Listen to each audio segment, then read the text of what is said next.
You're testing me. Therapists are frequently tested by their patients, but only rarely do they accuse their patients of doing so. Patients don't often accuse their therapists of testing them either. As with Laura, testing is usually conducted much more subtly. Laura is unconsciously ready to begin treatment for her abnormal sexual behavior. But before she can feel safe in doing so, she needs to be assured that Paul will not be traumatized by what she will say, or traumatize her when she displays vulnerability. Laura begins gaining this assurance by a transference test. In a transference test, a patient reenacts a traumatic event or pattern of events in her life, with the patient herself playing the role of the victim. By acting sorrowfully, as she did in the past, Laura tests whether Paul will be induced to touch her inappropriately, or attempt sex with her under the guise of acting out of love for her, as perhaps her father did long ago. I don't know if I'm able to talk today, Paul. I shouldn't have come. I should just called it off. I'm sorry. Are you all right? Yeah. Sit down. Sit.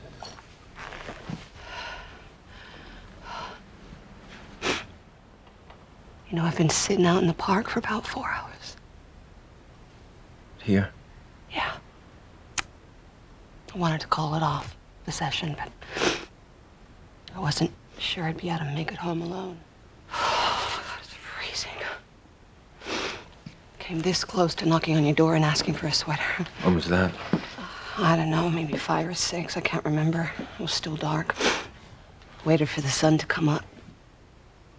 I never waited this long for a sunrise, except maybe on a camping trip in 5th grade. Dying on the street like roadkill outside your therapist's office. My life is over.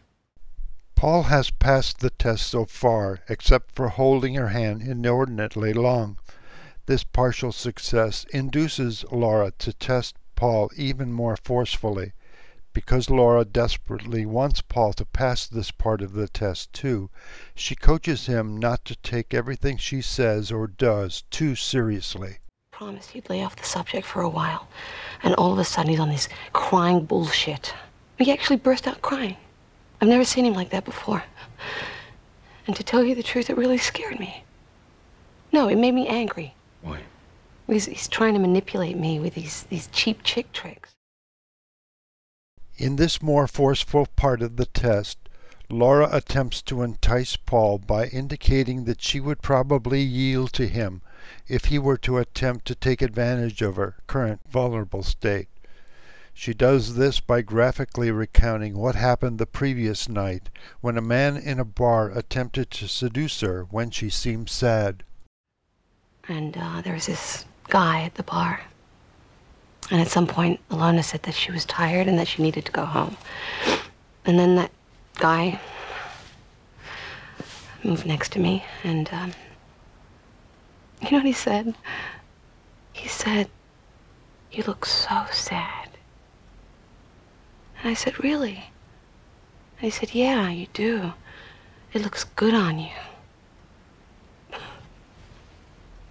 Looks good on you.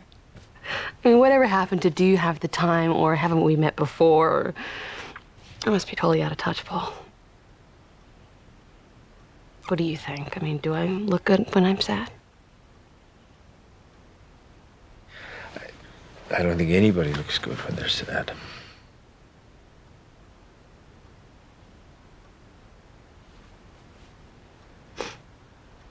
And then,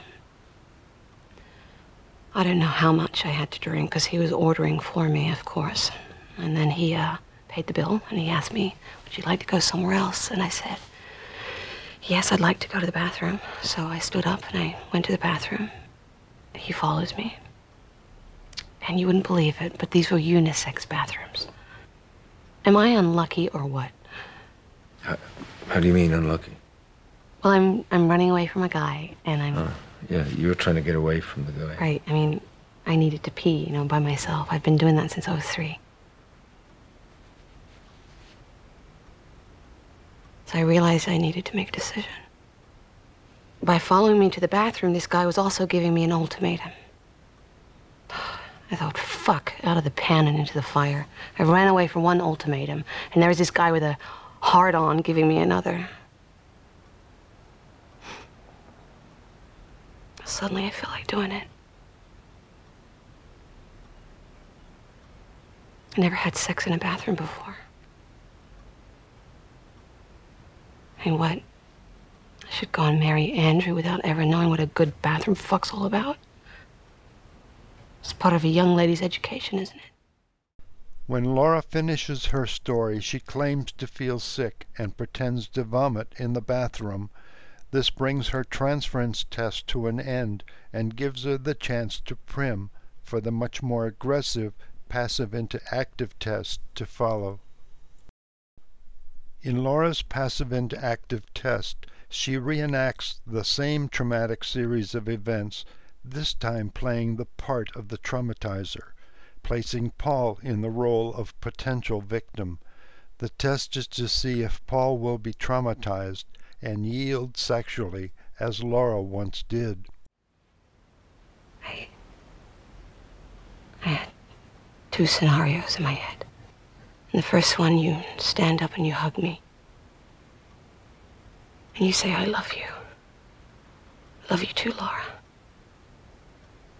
I've been feeling this way for a long time. I just wanted you to be the first one to say it. And then we make love.